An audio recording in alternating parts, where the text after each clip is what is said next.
Um, awesome. So we have 5 different questions, but before we begin with the questions, what I want us to talk about is, first of all, the article. Was any of you triggered by the article in the wrong way? Like, do you feel like it was a bit offensive in a way? Uh, or was it something that was worth pondering?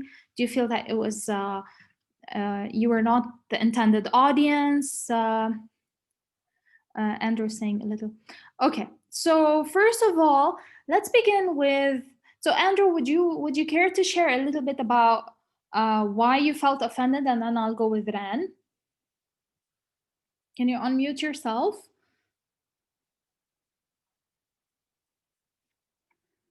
Yeah, but my mic is not working. Okay, Ran, as Andrew is typing, can you share with us? Hi, yes. I felt a little offended that she was always referring to Caitlyn as Bruce, as he, and she generalized the whole transgender community by what Caitlyn Jenner said, or the fact that she believed women are putting nail polish on, and girls' night وهالخبار. But that's not what يعني she shouldn't have generalized لكل الترانسجender community. That's one. And she shouldn't have insisted on calling Caitlyn Bruce. Okay. Um, Great. Thank you so much. These are excellent points. Did you know that Caitlin is thinking of going back to Bruce? No. Really? Yeah. So this is besides the point. It has nothing to do with the article, but it's interesting. Okay. Andrew was saying the tone was weird and tense, not very persuasive. Okay, great, great. So let's talk a little bit about the author's purpose. What is the author's purpose? What do you think the author's purpose is? So, Group One was saying that the purpose of this article is to persuade. Obviously, it is to persuade the readers to understand that women are defined by their experience and hardship instead of their feminine characteristics. Very well done. The Group Two is saying share insights and feelings about the relationship between feminism and transgender activism. Let me remind you, Group Two, that whenever we say purpose, the answer should include one of 3 words: inform, persuade, or entertain. So Um, yes, but is with the purpose is to inform. If it is if it is informing and persuading, then it is persuasion, or the purpose is to persuade. And sometimes entertaining involves a little bit some persuasion for sure. but doctor, Yes. the videos you sent to us about the purpose, Mm. he said, sometimes we can refer to a purpose as sharing insights and thoughts. Mm. And I thought, in this, all of us, the group, we thought, in this article, she was sharing her feelings and her thoughts on this issue more than she was trying to persuade us. Why wouldn't you think that she's persuading us? Like, maybe yes, she was persuading in one way or another, but more of the article was her sharing her thoughts. That's what I personally thought. Oh, okay, okay. I would classify it as persuasive, just because she was trying to change our opinion. She wasn't just sharing her insights. She was trying to tell us that this is wrong and something else is right. When it comes Okay. to this kind of distinction, then it is much more than sharing insights and feelings. It's more of uh, my opinion is the right opinion, right? So that would be persuasive. Do you get my point? Yes. Okay. Thank you. 3 says is to persuade us that a woman herself is the only person who defines who she is, not what she is, of course, is it's a woman. Um, Group 4 says the purpose of the article is to break down stereotypes about the ways women and female identity are perceived.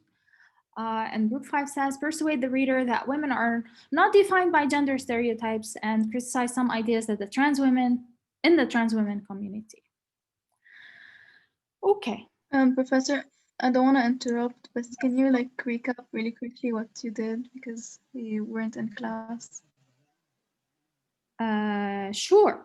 So what we did was we joined the Google Doc, and we joined 5 different breakout rooms, and we worked on the article together.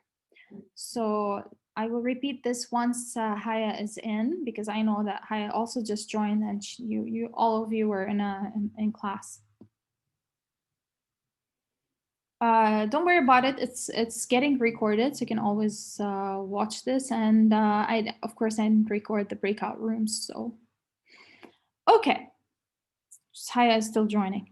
So to continue, she has a very specific point of view regarding the issue of womanhood and women and feminism.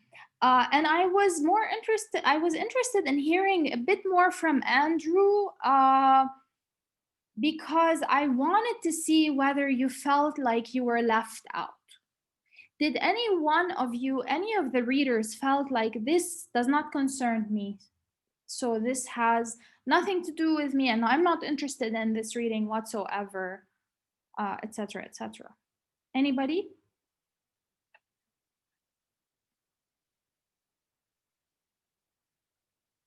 So in other words, who is her audience? You think that there was a specific audience and that another type of audience was excluded? Maybe the male audience was a bit excluded, but no, for the males who really honestly care about the women, and like there's a lot of male people that fight for women's rights and whatever. So yeah, for some they might not care, but for others they might do. Yeah, or even if they didn't care, they would be intrigued at least by whatever she's talking about.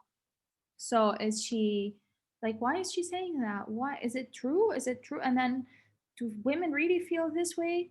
Do they not? So I would like to hear from the guys. Did any one of you feel excluded from the audience? I can't see the chat very well. Andrew is saying the topic is interesting, but I think the way she wrote it excludes a large portion of people. Yeah, and she was uncompromising. Okay. So, in a sense, because of her tone, she could have alienated a lot of people, right? So, her tone could have alienated a larger group of people that she could have maybe grasped the attention of in a different way. So all of these things, I have such a small screen and it's always shifting, shape shifting and all that. It's so annoying. Okay, let's go back to the question of the point of view. What is the author's point of view? Group 1, you didn't answer here. Group 2, you said the point of view of a feminist and activist. Okay, point of view of a feminist perspective, feminist. Why would you say it's a feminist perspective and nothing else?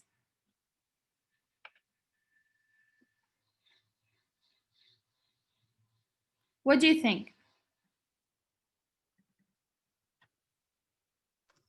She's trying to put forth a way she's trying to defend how women identify themselves and defend basically women's rights in the way she's criticizing that trans people are taking the liberty to identify what woman means on their own without taking into consideration, but taking it exclusively. They only have the right to identify what a woman means. So that's why I think she's coming from a feminist perspective.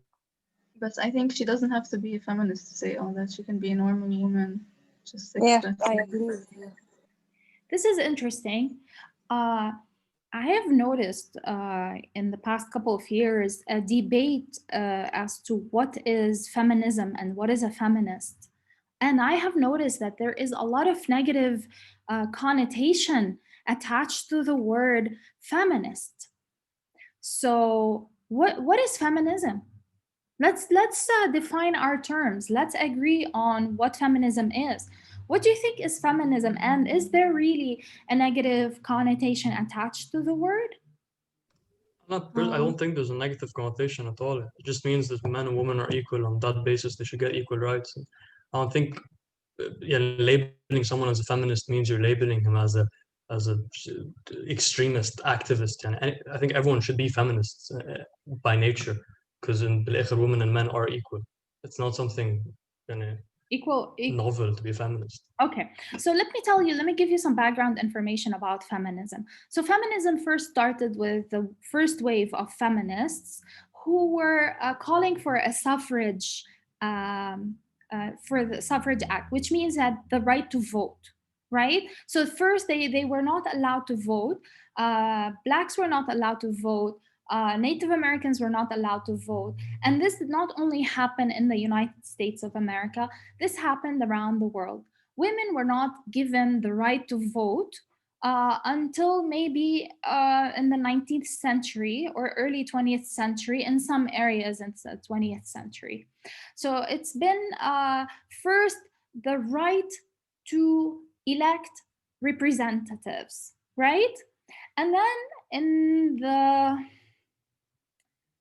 I would say 60s, there came a second wave of feminism. I'm not sure about the dates, but I can always double check and let you know. We have the second wave of feminists, and there you have people like Simone de Beauvoir and Judith Butler, who were the hardcore feminists who thought that men and women are equal in rights. So whatever a man has the right to do in terms of work, in terms of responsibilities, that the woman had also a similar right. So this is a second wave of feminists. This second wave was a little bit, or took things to an extreme, just because it was pushing against so much in society. Take, for example, certain jobs. Women were not allowed to practice certain jobs or be part of certain jobs or even work in some areas or in some places. The only reason women were allowed to work in the United States at one point was because most men were sent to war. And so there was no one left to run the factories. And so women had to work. And this is how women got access to a workplace. Third wave feminists came and said, it's not just women's issue. It's women and men. We are both victims of a patriarchal society that puts wealth and power in the top 1%, in the hand of the top 1% in the world. So here we are both fighting against stereotypes. We're both fighting a similar battle. This is the third wave. And the third wave believed that a woman can be feminine and be feminist. Fourth wave is slowly emerging. And the fourth wave started with people like Chandra Mohante, who came and said, wait. You Western feminists are trying to come and force us, Eastern feminists, into this one homogeneous group, like we're all the same. But this is not the case. We are different. What you're calling for, what you believe in, great, good for you. But sometimes it doesn't work in our social context. It doesn't work for us. And this is not what we're looking for. We have so many different societies. We even have matriarchal societies, like in Africa, where a woman goes to work and a man is the housekeeper, so the gender roles are reversed, etc. We have so many different types of feminists. So stop treating us like we are a homogeneous group. Stop saying that feminism is a universal concept. And this gave rise to something called Muslim feminists, women who are Muslim believers who are also feminists. It gave rise to so many different groups of feminists. This is the fourth wave. And it's picking up still, even though Chandra Mohande wrote her article in the 70s. It's still, slowly picking up. So this is a short background about feminism and feminists, and it'll give you an idea of where it started and how it came about. Now, Iran is saying there's a misconception that feminists hate men or against men. So I guess that's why sometimes people might think of feminism as something negative. That is so true. And this comes from the second wave. From the second wave that was pushing really, really hard, that was pushing back against a lot of concepts. They say that second wave feminists really like garnered a lot of power because of certain things. In the US, they say what liberated women was the birth control pill. And in France, they say that what liberated the woman was the washing machine. Because before that, the washing machine took, the washing of the household, all the linens, all the clothes took a long time to finish. And so women didn't have much time for anything else. In the US, they say it's the pill, the birth control pill, because before that, she was just popping babies the whole time and didn't have time to do anything else. So it differs from one place to another, but in general, Westerners have very similar concepts when it comes to feminism, whereas Easterners have also very different concepts. Moving on, what do you think the overall tone of the article, and how did that affect you more or less, or affected your perception of what you were trying to say? Anything? Actually, The author was first I never offended. thought. I don't know who's talking, but yeah, Rawana. Yeah, I was saying, I never thought about the stuff she talked about, like how the transgender could actually be offensive to women. But then when I read like her ideas and the many like words and sentences the transgender man said, and I started to realize, no, she has a point, kind of. Even if we're not going to agree with her or disagree with her or whatever, she raises some very important issues, that's for sure. Somebody else was trying to speak. Sorry. Yes, me. Carla, go ahead.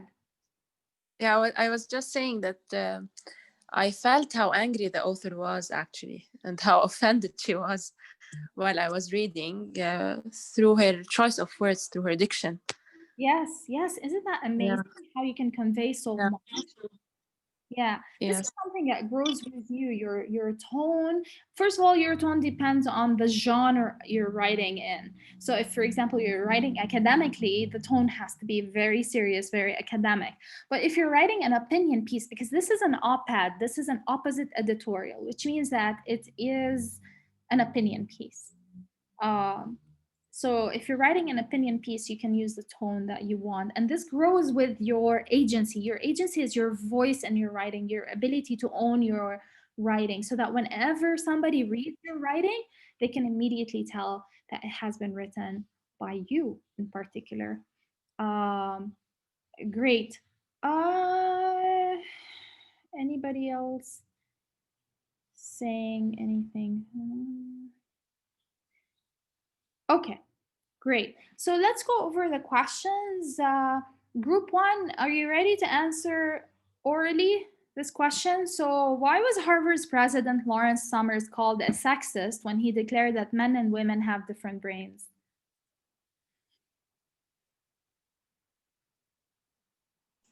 I think it has to relate that in a sense, he said that men are more capable than women in terms of potential, maybe.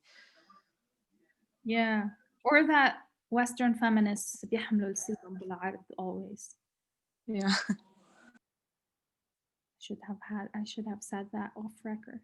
Well, I said it in Arabic, so. Okay, so why wasn't Bruce Jenner called the same when he declared that his brain, because he said that before he did the so we're talking here when I say Bruce Jenner, it was before, right? Why wasn't Bruce Jenner called the same when he declared that his brain is much more female than it is male? Why is it that whenever a male says something, it's a bigger deal than etc. I think because of the patriarchy, like it's the cause of all of those issues that women face. Yeah. So if you're a man, I don't think you can you're gonna be criticized much more than if a woman was talking, because she's living those things, you're not. Okay. Yeah. According to the article, how was this differentiation used to oppress women for centuries? This differentiation between the different sizes of the brain. How was this used to oppress? All the time, actually. Oh, sorry, Carla? All the time, up till now, actually. You always hear, you can't do this. It's a man thing. In Lebanon, we have a saying, المرأة عقلها صغير. Yes, Maybe exactly. started out by it being literal, and now they're using it as it being something like almost, like symbolic. I don't know. Somebody messaged me privately and said that I think there is a humorous tone in some paragraph, like when she said, the drip, drip, drip of Ms. Jenner's experience included a hefty dose of a male privilege few women could possibly imagine. You're so right. Whenever you're writing, if your tone is so bitter without, this is more like sarcasm than humor. She's being sarcastic, but you're right. She does have these instances in her writing that make it even more powerful. Yes, a hefty dose of male privilege, not only because he was or she was a white male, but that she was a performing white male who had won all these accolades and these Olympic medals and a very privileged white male that she was, right? Okay, moving on so that I can keep this under an hour. What is a gender destiny in your opinion? Give some examples from your experience. And is it rooted in gender stereotypes? So group 2, anybody? Yeah, I can answer if you want. Yes, please, Ren. So we define gender destiny as the conflict between sex and gender. Sex is what we're assigned at birth, like if you have an XX chromosome or an XY chromosome, and the gender is something you identify, like what you identify as. You choose your gender. It's not something you're born with. And we gave examples from our own experiences. As we said, in our daily lives, some people identify with the opposite gender than the sex type that they were given when they were born, which is also an example of Caitlyn Jenner, which maybe she's not from our daily life, but okay. Yeah. Is this gender destiny rooted in gender stereotypes? I think yes, because those stereotypes were the cause of this conflict between sex and gender, because we think like a woman should dress a certain way, act a certain way, behave a certain way, and men the same thing. And so that's why we have this conflict between, if you're born a man, you're going to have to behave as a man. If you're born as a woman, you're going to have to behave as a woman, which is not true. And I explained it, why or why not. Great. Okay. Let me share with you. There's a book called Desiring Arabs by Joseph Mas'ad, which was part of his PhD dissertation, that talks about how this gender dichotomy is a Western creation, that Arabs, in fact, did not have this kind of gendered identity at all. And that if you read the literature of Arabs, it was very fluid, right? And it's such an amazing book. I wish we were like I was giving a literature course here so that we could read parts of that book. Yeah, someone's saying you can't cry because you're a man. This is a definitely a gendered stereotype. Okay, moving on. Group 3. Who, according to the article, gets to define who women are? Group 3, I have Ghadir, Abdurrahman, John, and Fawzia. Yes, I can answer if you want. If Thank you. that's okay. So basically, this is a bit more direct because I mean, the author basically says that the only person who can define who a woman is the woman herself, because whether it's trans women or other like men in general, they do not really know what the woman has like what women experience just because they are women, and they have not been like subject to certain stereotypes or like put in certain situations that the like women have went through or have been put in. So, and like the author actually says, and I quote, "Their truth is not my truth. Their female identities are not my female identity. They haven't traveled through the world as women and been shaped by all that this entails." Yeah. So, very strong. I mean, this is words. the author's Very- perspective on this. Yeah, very, very strong words, right? So, you know, who are you to define who I am? Remember the exercise we did at the beginning of the semester when we created our own Yes. definition of self?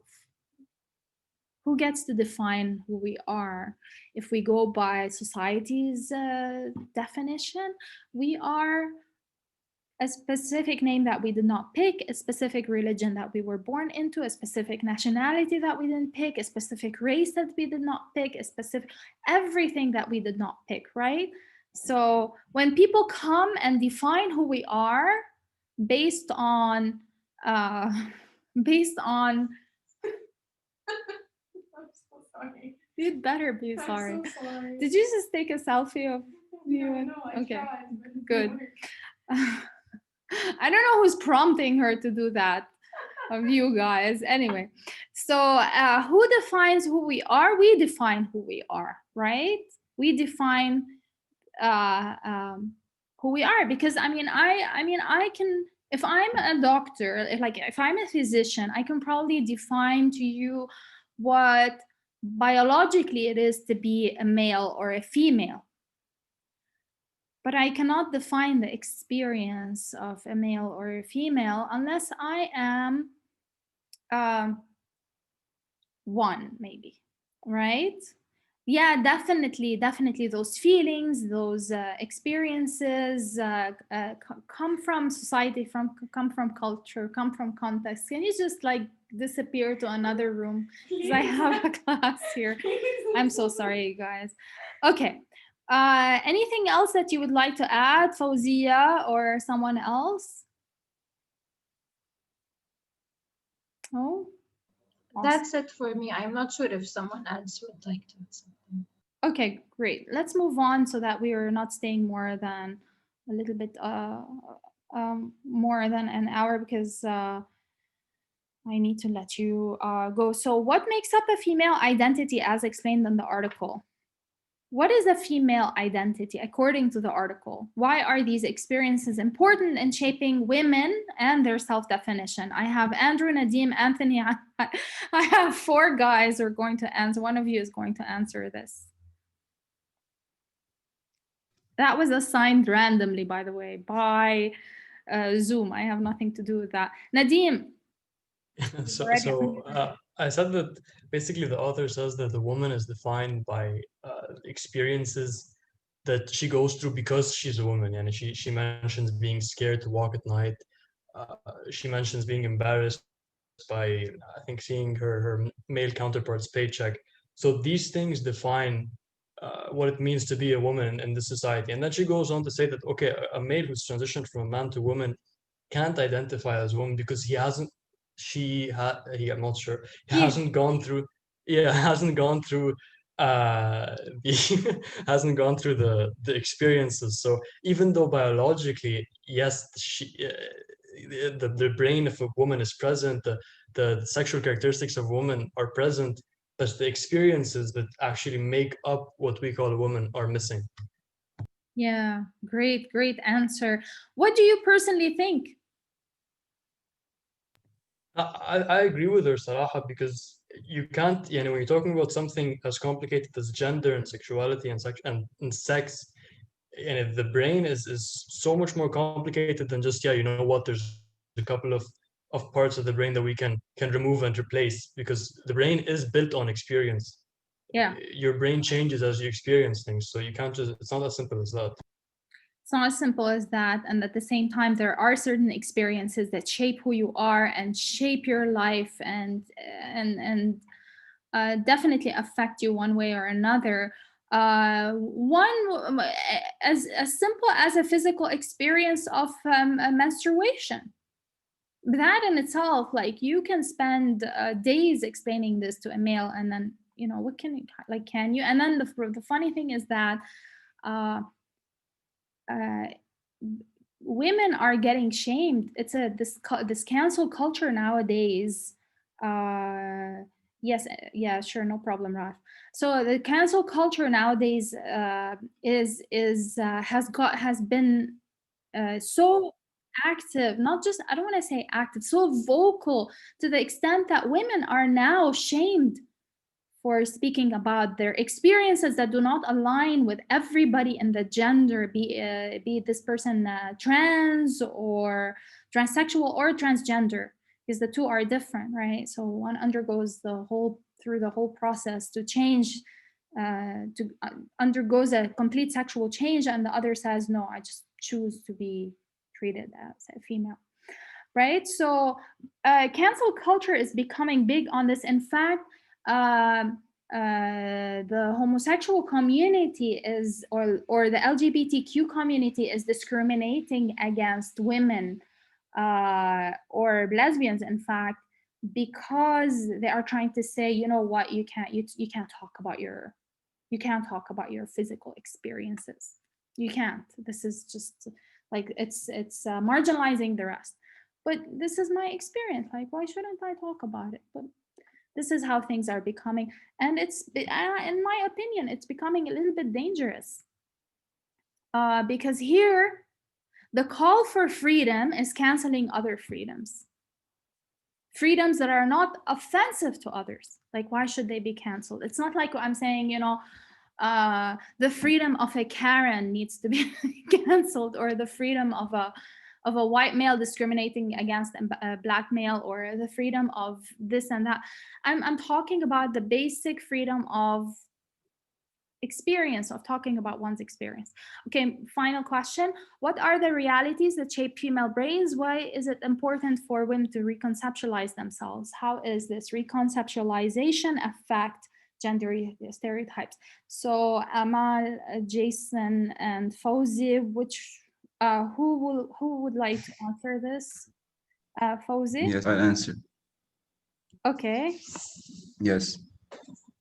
So we said that what shapes females' brains is the experiences and all the obstacles she encountered throughout her whole life, and not any gender stereotype or gender identity shaped by the society.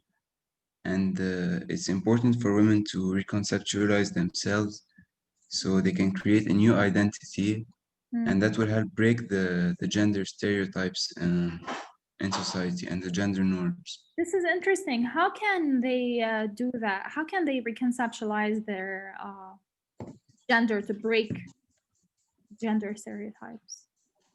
Do you have? Like, we live in a society that because of the gender stereotypes, it's like we're telling men what to do, to act in a certain way, and women to act in a certain way. Yeah, and yeah. it's important to It's like funny to because each their own these identity. gender stereotypes, seriously, you guys come to think of it, these gender stereotypes do not come from our society. They were somehow internalized. They came from outside societies. We were never, and when I say we, here I'm talking about the Arab society, we were never about pink is for girls and blue is for boys. In fact, ask your grandparents and your parents if they remember hearing their grandparents talking about how جهاز البيبي was supposed to be of neutral colors so that the entire family could make use of it. That they did not have that. Take a look at, for example, how a baby is baptized in a dress, right? Because this is tradition. We still maintain it. We still keep it. But this is not the case outside of our society, right? So it's somehow also internalizing these because of globalization. We find certain practices that we think is cute, especially right now with this the baby reveal, Gender reveal. they're calling it the gender reveal. Yeah, I'm sorry, gender reveal. So you pop a balloon and there comes the blue confetti or the pink confetti. Yeah, I mean, why is it that we choose, and isn't it a choice to dress a baby boy in blue and a baby girl in pink? Maybe it's because to distinguish them from one another because they look exactly the same, right? A baby would look the same. I mean, even old people look somehow the same if they both have short hair. Or I mean, it's very, even names. Yes, you're right, Ran. Even names, like we choose certain names to differentiate. My name is very confusing to people because in the United States, if it doesn't end with an A, if it's a weird name that doesn't end with an A, it's supposed to be a guy's name. So I'm always referred to as he, which is funny because nowadays, with people choosing, for example, to put under their names and their signatures, he, him, his, or she, her, hers, as to how they like to be addressed. It's funny because in one of my last courses in the PhD program, I was asked, how would you like to be referred to? And I said, well, it doesn't matter because I got used to being referred to as he, him, his, because people presume that I am a man just because my first name is Abir. Yes, somebody said that their mom's name is Zahar, and that is also very confusing. Yes, definitely. I'm getting those private messages, but they're hilarious. But because I'm getting them privately, I don't want to reveal who's saying what. Anyway, thank you so much, guys, for joining us today and for this lovely session. I'm going to stop recording right now if I can probably find this button.